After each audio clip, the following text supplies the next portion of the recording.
ध्रुव जी महाराज का निश्चय बड़ा दृढ़ था। वो अपने अपमान को दूर करना चाहते थे, इसलिए वन में आ गए थे।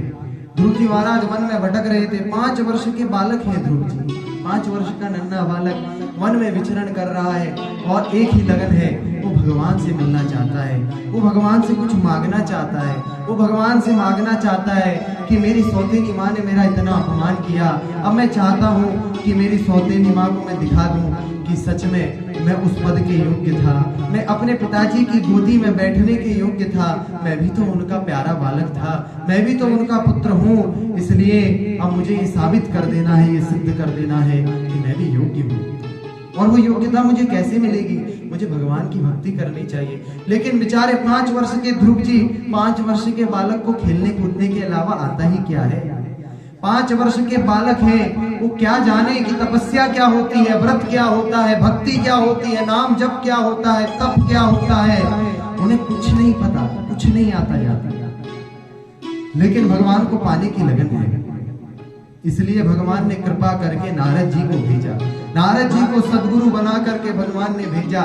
जब व्यक्ति के अंदर भगवान को पाने की प्रबल इच्छा होती है, चाह होती है, तब भगवान ही कृपा करके उसे सदगुरु के रूप में प्राप्त होते हैं। सदगुरु के रूप में भगवान स्वयं आते हैं और उस पर कृपा करते हैं। नारद जी ने आकर के ध्रुव जी की पहले परीक्षा ली। गुरु जब जीवन में आते हैं तो वो पहले शिष्य की परीक्षा लेते हैं, उसकी परीक्षा लेते हैं कि ये सच में योग्य है कि नहीं, क्या ये समर्थ है कि नहीं, क्या ये उस तत्व को धारण करने के, उस तत्व को जानने के लिए योग्य भी है कि नहीं। इसलिए नारद जी ने परीक्षा ली।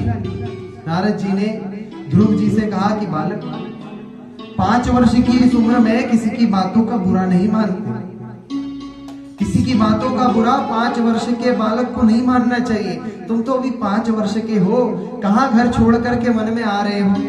तुम घर जाओ, लौट जाओ, जाकर के घर में खेलो कूदो, खाओ पियो, मस्त रहो, आनंद से रहो।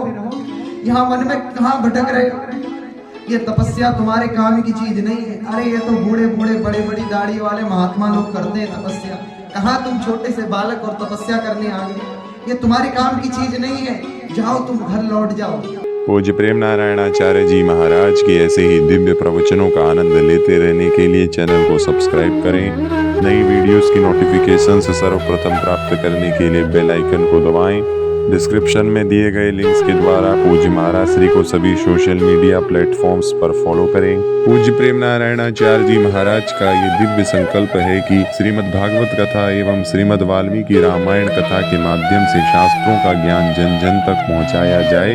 महाराज श्री के इस दिव्य संकल्प में आप भी श्रीमद् भागवत कथा एवं वाल्मीकि रामायण कथा का आयोजन करा करके सहयोग कर सकते हैं। पूज्य महाराज श्री से श्रीमद् भागवत कथा एवं श्रीमद् वाल्मीकि रामायण कथा करवाने हेतु दिए गए नंबरों पर संपर्क करें।